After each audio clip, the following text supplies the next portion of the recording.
Okay, so as you can see here, this is the Ergodox EZ split keyboard from ZSA, and I've had this for quite some time now, and ultimately what I'm trying to do is I'm trying to find the ultimate low profile setup for this. So in other words, I'm trying to mimic the Voyager split keyboard that they do have.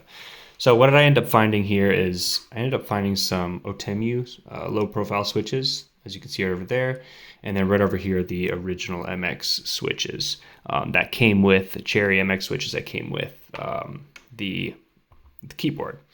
So let me go ahead and put these on. So these are also they're different types of keycaps that I ordered, and these were called Tai HOA, Tide Hoa, or How, something like that. And I can set the link in there of all these components. But these are super nice. They resemble the Voyager as well.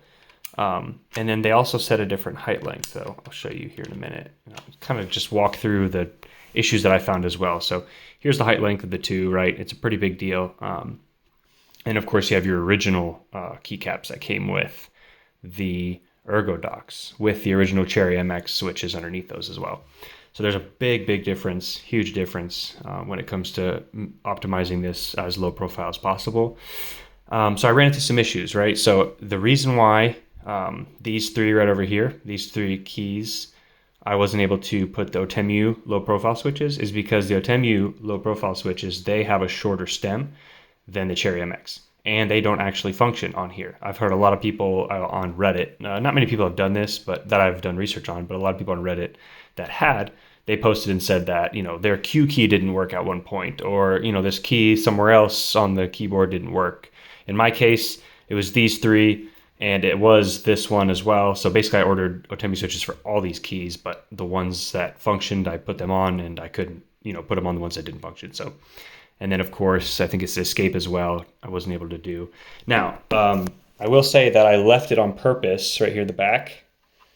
I left that on purpose that way for the numbers. So they're raised so that I can reach them easier with my fingers. Thought that was a good idea. So far I'm liking it. It just gives a differentiation between your keys over here and then your numbers up top. Like you could feel that transition pretty well.